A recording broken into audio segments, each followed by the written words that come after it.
Douglas Lima, as we all know, has crushing power with his hands and always looks for counter shots, and his defense is extremely tight. He's like a moving tank in there. It's just hard to find those cracks, hard to find those openings on that style. And at the end of the day, the stylistic collision was just not a good one for MVP. MVP attacks from a long range, and he has that karate stance very sideways. And when he moves in and out, he runs the risk of getting his legs kicked. And that's what happened in this fight. Douglas Lima knew exactly what he wanted to do. It was actually a very simple approach from Lima. Counter punch whenever MVP attacks from a long range with his hands. And the thing we know about MVP is he almost always throws a long 1-2 with his entire body flying behind it.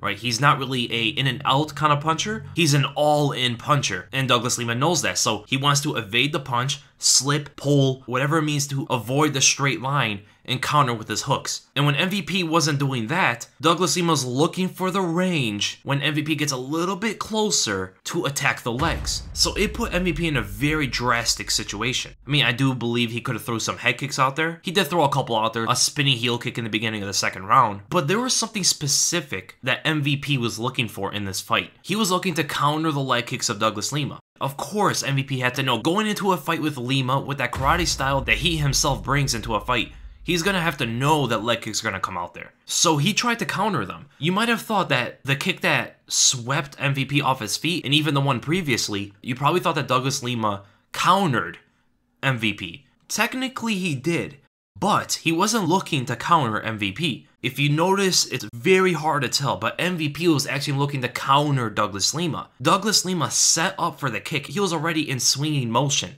to throw out the kick. And that's when MVP wanted to fly over the top, counter him with a long straight right hand. But it never really worked. His commitment on his punches were a bit too slow to cover that necessary distance, right? The leg kicks are attacking from a far range, and MVP is going to really have to dig in there, and quickly. He just wasn't fast enough to win those exchanges, and he got kicked in the leg twice because of it.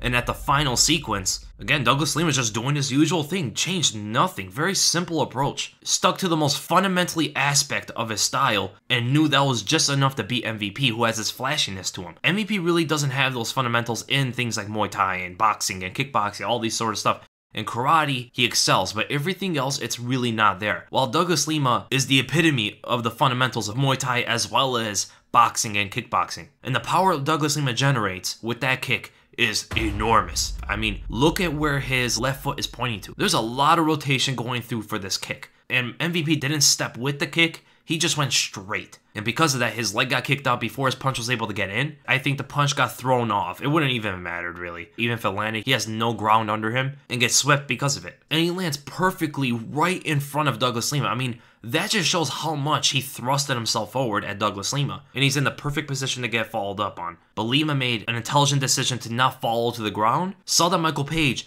posted, and then started to stand straight up. So Douglas Lima was like, okay, his chin is right there. I'm just looking at his chin. You can see Lima back up a little bit. He pulls his hand just to measure the distance. No worries in the world, just sees a target. Michael Page is standing straight up instead of getting into his guard. The best thing that MVP should have done is go into his guard. Go on his back, because every BJJ artist, MVP's not a BJJ artist, but every BJJ artist and most MMA fighters, if they get kicked out like this, what do you always see them do? They immediately roll to their back. It's the safest way to secure your getup. But MVP doesn't really excel at those aspects. And he just wants to get straight to his feet as fast as possible and gets blasted by Lima. So short breakdown, guys, not too much to cover. It was a difference in fundamentals. It was a difference in experience. It was a difference in power, and it was a difference in fight IQ. And Douglas Lima surpassed MVP in all of those facets. So I hope you guys enjoyed the breakdown, and if you did, make sure you give it a thumbs up. If you enjoyed my content, make sure to subscribe. My next video is probably going to be the podcast. I'm going to try to get it out later this week, maybe Wednesday, Thursday, somewhere around there. And again, thank you guys so much for watching, and I'll see you in the next video. This also means I don't know if I'm going to get to the Raymond Daniels breakdown, to be honest.